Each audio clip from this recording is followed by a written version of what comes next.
Bom, dito isso, então vamos fechar aqui o índice Bovespa e engatar com essa alta que eu falei, né? Com esse ciclo que se iniciou em 16, a tal da diversificação, né? A tal da alocação. Por quê? O erro mais comum que eu vejo as pessoas cometendo na hora de fazer investimentos em renda variável é acreditar que precisam de ter todo tipo de investimento. Então, o cara precisa ter criptomoeda, precisa investir no exterior, precisa ter fundo imobiliário, precisa ter ação, precisa ter tudo que se fala. E isso é justamente para evitar o risco. Tá? Então, as pessoas, qual é a justificativa de você diversificar? Evitar o risco. E aí, vão mais longe. Eu já vi vídeos de pessoas falando assim, em nenhuma das minhas posições é maior do que 10%. Tudo para evitar o risco. Ora, se você quer evitar o risco, você fica na renda fixa, né? Você evitou o risco. Vai lá, põe um Tesouro Selic ainda que é menos risco. Ora, se você está tomando risco, se você está indo para ativos de renda variável com a capacidade ou possibilidade de multiplicação, é porque você quer o risco, você está precisando do risco. Então, na minha cabeça, ou matematicamente, não justifica. A partir do momento que você precisa tomar o risco, agora que eu vou tomar risco, eu quero diluir isso daqui. Eu quero diversificar, eu não quero o risco. Peraí, é um pouco contraditório. É como se o seu sonho fosse pilotar um carro de Fórmula 1, mas você só andasse a 60 por hora para evitar risco. Então, qual é a função de pilotar um carro de Fórmula 1 se você vai andar a 60 por hora? Não justifica. Já que você vai entrar num carro de Fórmula 1, que você passe de pelo menos uns 200 km por hora na reta. Chegar a 300, imagina que legal, na reta.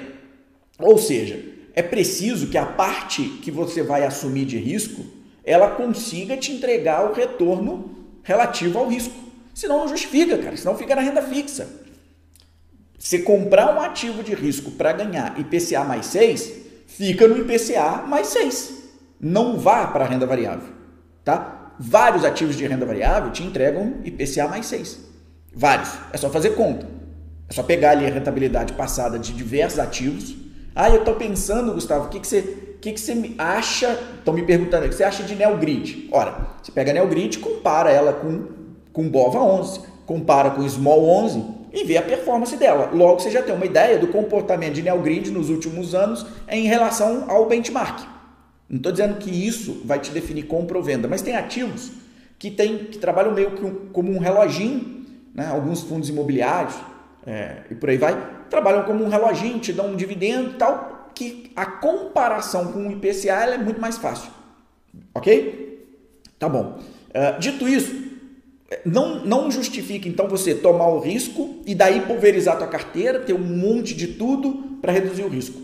O risco ele é reduzido na fonte, ou seja, quanto que eu vou colocar de renda variável na minha carteira. Qual percentual da minha carteira vai para a renda variável? Eu posso te falar uma coisa concreta. De repente, você olha para alguém e fala assim, essa pessoa tem 10% em renda variável. Aí você fala, nossa, ele não toma risco não, ela só 10%. E você está lá com seus 50% e com, sei lá, 1.287 ativos. Só que aquela pessoa com 10% tem um ativo só. Se esse cara acertar, ele vai ganhar mais dinheiro do que você com 1.287 ativos em 487 países diferentes. Ele vai ganhar muito mais dinheiro do que você com um único ativo de renda variável, só 10% da carteira dele. Se ele acertar, se ele tiver certo na tese dele, ele vai ganhar muito mais dinheiro do que você que tiver com 50%, comprado num monte de coisa. A minha maior posição não pode passar 5%, 6%, porque senão eu estou tomando risco. Aquela pessoa com 10%, se ele acertar, ele vai ganhar mais dinheiro que você. Qual o problema? Alguém percebeu? É o se acertar. Só que o se acertar envolve estudar o ativo, conhecer o que você está fazendo, analisar o negócio. A partir daí, a partir desse estudo, desse conhecimento constante, você reduz a chance de estar errado. O problema de se investir em renda variável é estar errado. Agora eu vou completar, por por muito tempo. Você pode errar, mas erre por pouco tempo. Nós brincamos, a gente fala, erra pequeno. E na hora de acertar, acerta grande. Como é que você acerta grande com uma posição de 5%, de 6%, de 8%? Você não acerta grande. Impossível acertar grande. Por mais que aquela posição te dê retorno, você não acerta grande. Tá? Então, o errar R pequeno é que se você analisou e o negócio não está indo para o teu lado, você mantém aquilo ainda menor. Ou, se o que você está estudando ali, o que você está vendo ali, não tem qualidade, não tem recuperação, não tem, enfim, você mantém aquilo pequeno. Agora, se você está vendo que está acertando, está ganhando dinheiro, que a tua análise está funcionando, acerta grande, deixa o negócio andar, deixa o lucro aparecer, deixa o preço daquele ativo subir e tenha muito dele, porque não adianta você acertar um ativo, ver o preço subir e tá pequeno naquela posição. Só que é isso que as pessoas falam, diversifique, tem um pouquinho de cada. Isso não vai mudar a vida de ninguém. Isso não vai mudar a vida de ninguém. Tá? Aí eu volto, por exemplo, a Ambipar. Uma posição de 5% em Ambipar foi suficiente para fazer um estrago na rentabilidade da carteira. Estrago no sentido positivo. Tá? Sentido positivo. Trouxe muito alfa para a carteira. Por conta de ter acertado grande. Uma pequena posição. Foi suficiente. Tá? Imagina uma posição maior, mais robusta. Imagina se esse negócio acontece com tranquilidade, sem alta volatilidade ao longo de alguns anos. Essa posição seria maior. Tá? Então, assim, a diversificação, pessoal, ela tem que acontecer antes, de forma macro. Ah, Gustavo, mas pô, 50% da minha posição em 3 ativos é muito. Eu fico com medo. Logo, tu não põe 50, tu põe 30. Mas 30 é muito em 3 ativos, nossa, então põe 20, põe 10, põe 5, até o momento que você se sinta confortável. Mas coloque em poucos ativos. Acumule ações e não colecione ações, que é diferente. Colecionar ativos é ter uma figurinha de cada. Né? Acumular é ter a mesma figurinha repetida em um monte, um passoco assim, ó. Porque é isso que vai resolver, é isso que vai mudar. Eu me lembro que eu já ouvi aluno meu chegar para mim, essa foi sensacional, ele chegou, mostrou a carteira dele, falou, olha, eu tenho um dinheiro novo, o que eu compro? Eu falei assim, eu compraria essa daí. Aí eu dei o nome da ação que estava na carteira dele. Aí ele falou assim, mas essa eu já tenho, queria outra. Eu falei, como assim queria outra? Isso não é um álbum de figurinha da Copa do Mundo, que você precisa completar ele. Então, as pessoas elas têm essa dificuldade de entender isso. Eu acredito que seja muito embora pela análise de preço médio. Então ela olha para uma ação que ela acertou, ela vê que ela está ganhando 100%, ela nunca vai comprar mais, ela vai querer, pelo contrário, vender aquilo, porque pode cair, e se cair, aí ela pensa se vai comprar de novo ou não, né? Mas quer colocar aquele lucro no bolso e tal, e partir para outra. Já aconteceu comigo. E a que eu vendi para partir para outra, a outra não foi, e a que eu vendi e sobe absurdos durante anos. E eu falo, nossa, já tive esse negócio aí. Se eu não tivesse feito nada, eu tinha muito mais dinheiro. Só não fazer nada, eu tinha muito mais dinheiro. Então, imagina então, né? Se eu pudesse voltar no passado. O que eu faria? Eu sabendo dos preços passados e dos preços hoje, você diversificaria ou você concentraria? Eu compraria tudo em uma única coisa. E tem várias opções. Embraer, que eu comprei lá em 96. Tem várias. Eu compraria tudo desse negócio aqui. Né? Usiminas, que eu tinha um monte de Usiminas lá em 2002, mas eu estava construindo, tive que começar a vender as Usiminas para pagar a obra, porque eu não tinha mais dinheiro. Então, assim, eu nem obra faria, para você ter uma ideia. Né? Nem o terreno eu teria comprado mais Usiminas. Embraer, ou teria comprado mais Embraer, porque eu tinha umas Embraer que eu comecei. Então, assim, a concentração é o que vai resolver. Só que é muito difícil olhar isso 20 anos para frente. É muito difícil você correr esse risco e ter a consciência de que está no caminho certo. É um exercício complexo. Né? Então, o que soa melhor para os nossos ouvidos? Soa melhor para os nossos ouvidos a diversificação, ter um pouquinho de tudo, vários mercados. Você não tem investimento em dólar? Mas você é doido, moeda forte. Pois é, moeda forte. Né? A China crescia 10%, não cresce mais. Né?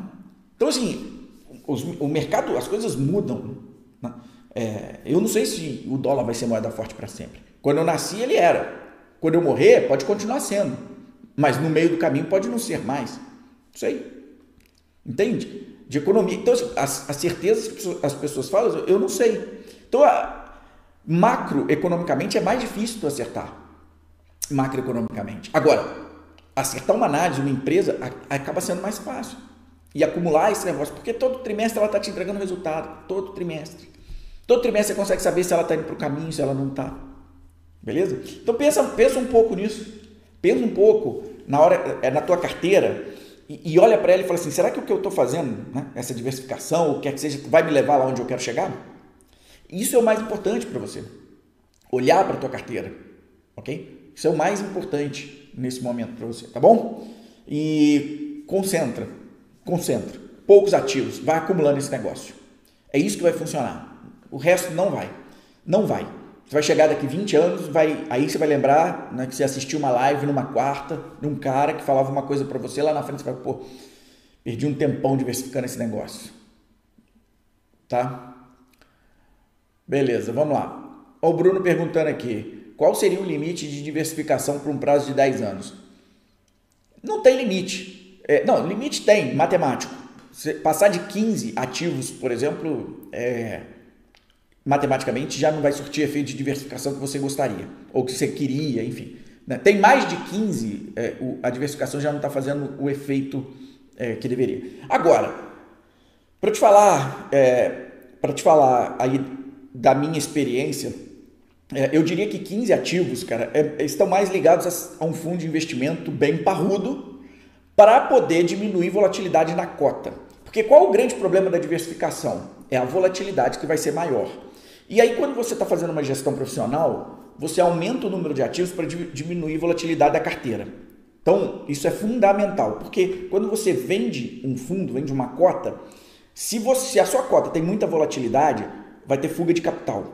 Logo, o teu negócio está em risco, teu business está em risco, por conta dessa volatilidade. Que é um negócio, né? Vender fundo, ser um asset, ser um negócio. Então, o que se faz? Você acaba tendo mais ativos para diminuir essa volatilidade. Já na pessoa física, se você tem a consciência disso, você não liga para a volatilidade da carteira. Você não está nem aí para isso. Por quê? Porque, vamos lá, eu quero acumular um papel X lá, qualquer que seja. Tá? Quero ir comprando dele. Logo, em sã consciência, você quer pagar o mais barato possível. Né? Óbvio. Eu vou esperar subir, na hora que estiver subindo, aí eu compro. Não. Na cabeça de qualquer um, eu quero pagar o menos possível. Para pagar o menos possível, é preciso volatilidade. É preciso que ele caia bastante, depois ele suba, depois caia mais um pouco e tal. Imagina isso num fundo, não vai combinar. Já na pessoa física combina. Então a pessoa física, em teoria, ela teria a possibilidade de aceitar um número menor de ativos do que os 15 que eu estou falando. Bem menor. Bem menor. Tá? Agora, vai depender também da pessoa física. Tem gente que não vai aguentar ver tanta volatilidade na carteira. Tem gente que não aguenta. Né? O tal do tô rico, tô pobre. Então vai depender um pouco de cada um. Na última instância, ele vai depender de cada um. De quanto você topa ver essa volatilidade da carteira. Porque ela vai acontecer. Quando você tem um único ativo, ela vai acontecer. E ela acontece para os dois lados. Um único não, mas poucos ativos. Ela acontece para os dois lados. A galera que está aqui no Projeto Milhão sabe da volatilidade de Ambipar e o que aconteceu nos últimos 60 dias. Ou seja, isso vai acontecer quando você está concentrado na carteira. Ou você vai muito forte para um lado, ou você pode levar de forma mais forte para baixo, né? Ou o grupo de ações não vão performar em determinado período. Só que na pessoa física está de boa, é você consigo mesmo. Você não tem que prestar conta com o mercado, com a cota do seu fundo ou da sua carteira. Então vai depender de cada um. Esse é o ponto, tá? Se eu estivesse fazendo gestão de um fundo, com certeza eu teria 15 ações. Eu não seria louco de colocar em risco o negócio. Agora, gestão da minha carteira hoje eu tenho, eu não me lembro de cor, mas eu devo ter umas 7 ações, 6 ou 7 só. tá? Tem algumas antigas, tá? Que eu tenho lá, que eu não mexo mais, então eu não conto elas porque eu não vou vender. Compradas lá atrás, preços muito baratos, tá lá. Então eu não vou... Enquanto a análise delas não muda para mim, eu nem mexo muito. Então tem a galera que eu trouxe. Mas aos poucos eu fui realocando, fui vendendo algumas coisas e tal. Hoje eu tenho umas 7 ações, tá? Que eu olho mais constantemente porque eu tenho comprado mais delas, tá? Então assim, é muito pouco, eu não passo... E somar as lá de trás não passa de 12 também, não. Ok? Beleza, então fechar esse lance da carteira, da alocação, da diversificação, que é um ponto importante.